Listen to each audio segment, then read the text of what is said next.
மதிமுக பொதுச் செயலாளர் வைகோவிற்கு மீண்டும் மாநிலங்களவை உறுப்பினராக வாய்ப்பு அளிக்காதது வருத்தம்தான். இருந்தபோதும் தமிழ்நாட்டின் நலன் கருதி நாங்கள் கூட்டணியில் தொடர்வோம். துரை வைகோ பேட்டி. திருச்சி நாடாளுமன்ற உறுப்பினரும் முதன்மை செயலாளருமான துரை வைகோ இன்று செய்தியாளர்களை சந்தித்து பேசினார். அப்போது வைகோ 1978ஆம் ஆண்டு அவர் 34ஆம் வயதில் நாடாளுமன்றத்தில் அடியெடுத்து வைத்தார். 30 ஆண்டுகளுக்கு மேலாக நாடாளுமன்ற இரு அவைகளிலும் பணியாற்றினார். நதிநீர் இணைப்பு குறித்து யாரும் சிந்திக்காத காலங்களில் தனிநபர் மசோதாவை கொண்டு வந்தவர் வைகோ. மே 1 ஊதியத்துடன் விடுமுறை, NLC தனியார் மயமாக்கலை தடுத்தது, ரயில்களில் TTRக்கு படுக்கை வசதி, நாடாளுமன்றத்தில் அம்பேத்கர் புகைப்படம் வைக்க குரல் கொடுத்தது, ஈழத் தமிழர்களுக்காக குரல் கொடுத்தது என பலவற்றில் பங்காற்றியவர் வைகோ. 1978ஆம் ஆண்டு முதலாக நாடாளுமன்றத்தில் சென்றபோது ஹிந்தி திணிப்பிற்கு எதிராக பேசினார். தற்பொழுது தன்னுடைய 81வது வயதில் மாநிலங்களவை உறுப்பினர் பதவிக்காலம் முடியும் நேரத்திலும் கூட மும்மொழி கொள்கைக்கும் ஹிந்தி திணிப்பிற்கும் எதிராக பேசினார். 3 முறை ஒன்றிய அமைச்சர் பதவி தேடி வந்த பொழுதும் அதை மறுத்தவர் வைகோ. அந்த தலைவருக்கு மீண்டும் மாநிலங்களவை உறுப்பினராக வாய்ப்பு அளிக்காதது எங்களுக்கு வருத்தமும் வேதனையும் அளிக்கிறது. பொன்குடம் உடைந்தாலும் அது பொன்குடம்தான். பாராளுமன்ற புலி வைகோதான். வைகோவிற்கு பதவி ஒரு பொருட்டல்ல. மக்கள் பணி எப்போதும் தொடரும். நாங்கள் கடந்த ஆண்டு தேர்தல் நேரத்திலேயே மாநிலங்களவை உறுப்பினர் பதவி கேட்டோம், பிறகு பார்த்துக் கொள்ளலாம் என திமுக தலைமை தெரிவித்தார்கள். மாநிலங்களவை கிடைக்கும் என நம்பினோம். ஆனால் இம்முறை வாய்ப்பு வழங்கப்படவில்லை. இதனால் எங்களுக்கு வருத்தம் உள்ளது. தமிழ்நாட்டு நலன் கருதி நாங்கள் அதை கடந்து செல்வோம். கூட்டணியில் தொடருவோம். தமிழ்நாட்டின் நலனுக்காக கூட்டணியில் இணைந்து திராவிட இயக்க போர்வால் தலைவர் வைகோ அவர்கள் 1978ஆம் ஆண்டு தன்னுடைய 34ஆம் வயதில் நாடாளுமன்றத்தில் முதலாக அடியெடுத்து வைத்தார்.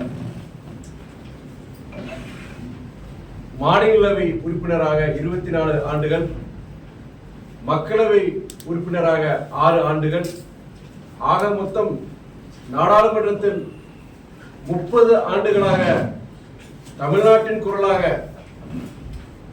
தமிழ்நாட்டின் உரிமைகளுக்காக, தமிழ் மக்களின் நலனுக்காக அயராது பாடுபட்டவர், போராடியவர். அவருடைய சாதனைகள், ஒரு நாடாளுமன்ற உறுப்பினராக அவருடைய தொண்டுகள் ஏராளம். 20 வருடங்களுக்கு முன்பு நதிநீர் இணைப்பு, அதை பற்றி சிந்திக்காத காலங்களில் நதிநீர் இணைப்பு சாத்தியமற்றது என்று கூறிய காலகட்டத்தில் நதிநீர் இணைப்புக்காக நாடாளுமன்ற வரலாற்றில் முதன்முறையாக தனிநபர் மசோதாவை கொண்டு வந்தவர் நம் தலைவர் வைகோ ஆவார். இன்று நாடு முழுவதும் பல இடங்களில் நதிநீர் இணைப்புக்கான பணிகள் நடைபெறுகின்றது என்றால் அதற்கு வித்திட்டவர் மாமனிதர் வைகோ ஆவார். மே 1 மே தினம் ஊதியத்துடன் விடுமுறையாக அன்றைய பிரதமர் சமூக நீதி காவலர் திரு VP சிங் மூலமாக அறிவிக்க செய்தவர் நம் தலைவர் வைகோ ஆவார். நெய்வேலி NLC நிறுவனம் தனியார் மயமாகாமல் இன்று வரை 30,000 குடும்பங்களுக்கு வாழ்வாதாரத்தை அளிக்கும் ஒரு பொதுத்துறை நிறுவனமாக நீடித்திருக்கிறது என்றால் அதற்கு காரணமானவர் நம் தலைவர் வைகோ. நாட்டின் விடுதலைக்காக போராடிய முக்கிய தலைவர்களின் அனைவரின் படமும் நாடாளுமன்றத்தின் மைய மண்டபத்தில் இருக்கும் பொழுது அதே மைய மண்டபத்தில் இந்திய அரசியல் சாசனத்தை இயற்றிய அண்ணல் அம்பேத்கர் அவர்களின் திருவுருவப்படம் இல்லையே. புரட்சியாளர் அம்பேத்கரின் படத்தை நாடாளுமன்றத்தில் வைத்தால் நாடாளுமன்றம் தீட்டுப்படுமா என்று அன்று நாடாளுமன்றம் அதிர வைக்க முழங்கி அன்றைய நாடாளுமன்றத்தின் மனசாட்சியை தட்டி எழுப்பி அன்றைய பிரதமர் சமூக நீதி காவலர் திரு VP சிங் மூலமாக அண்ணல் அம்பேத்கரின் திருவுருவ படத்தை திறக்க வைத்தவர் நம் தலைவர் வைகோ ஆவார். விருதுநகரிலிருந்து சிவகாசி, ராஜபாளையம், தென்காசி வழியாக கொல்லம் செல்லும் ரயில்கள் பயன்படுத்தும் விருதுநகர் கொல்லம் அகல ரயில் பாதத்தை திட்டத்தை அன்றைய பிரதமர் அடல் பிகாரி வாஜ்பாய் மூலம் கொண்டு வந்த மக்கள் சேவகன் நம் தலைவர் வைகோ. டிக்கெட் பரிசோதனையாளர்கள், ரயில்வே டிக்கெட் பரிசோதனையாளர்கள் டிடிஆர் அவர்களுக்கு இன்று ரயில்களில் படுக்கை வசதி, பெர்த் வசதி இருக்கிறது என்றால் அதற்கு காரணமானவர் மக்கள் சேவகன் நம் தலைவர் வைகோ. நம்முடைய தொப்புள் கொடி உறவுகள் ஈழத் தமிழர்களின் உரிமைகளுக்காக நாடாளுமன்றத்தின் வரலாற்றில் அதிக முறை சிறப்பு கவன ஈர்ப்பு மசோதாக்களை, தீர்மானங்களை கொண்டு வந்தவர் நம் தலைவர் வைகோ.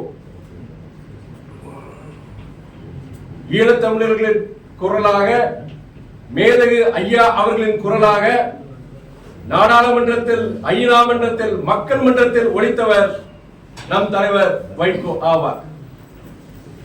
1978ஆம் ஆண்டு அவர் நாடாளுமன்றத்தில் முதல் அடியெடுத்து வைத்த பொழுது, அவர் கன்னி பேச்சை உரையாற்றும் பொழுது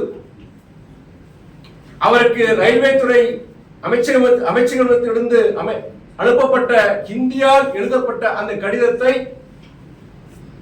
அன்று நாடாளுமன்றத்தில் மாநிலங்களவையில் அன்றைய பிரதமர் மொரார்ஜி தேசாய் அவர்களுக்கு முகத்துக்கு எதிராக அந்த கடிதத்தை எரிந்துவிட்டு கடைசி தமிழனின் கடைசி ரத்தம் இருக்கும் வரை நாங்கள் இந்திய ஆதிக்கத்தை எதிர்ப்போம் என்று சபை அதிர முழங்கியவர் நம் தலைவர் வைகோ அவர்கள். அவருக்கு வயது 81. அவருடைய நாடாளுமன்ற பதவி முடிவு பெறும் இந்த காலகட்டத்தில் கடந்த ஏப்ரல் மாதத்தில் கட்டாய இந்தியை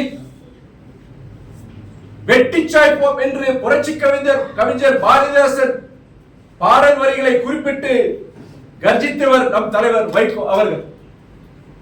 நாடாளுமன்றத்தில் நுழையும் போது 1978ஆம் ஆண்டு, அப்போதும் சரி பதவிக்காலம் முடிகின்றது, இனி அந்த சபையில் அவர் அடியெடுத்து வைக்க மாட்டார் என்று தெரிந்து கொண்டு அவருடைய இறுதி கடைசியாக பேசிய அந்த பேச்சு மும்மொழி கொள்கையை எதிர்த்து, இந்திய ஆதிக்கத்தை எதிர்த்து, தன் தமிழ் பற்றை வெளிப்படுத்தி தமிழக நெஞ்சங்களை நெகிழச் செய்தார்.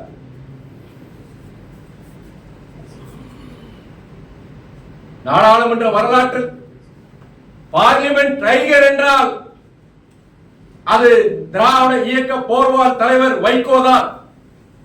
அதை யாராலும் அழிக்க முடியாது, மறுக்கவும் முடியாது.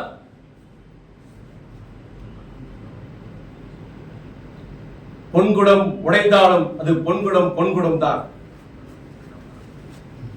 3 முறை ஒன்றிய அமைச்சர் பதவி, தனக்கு அந்த வாய்ப்பு வந்த பொழுது அதை மறுதளித்த அரசியல் அதிசயம் தலைவர் வைகோ ஆவார்.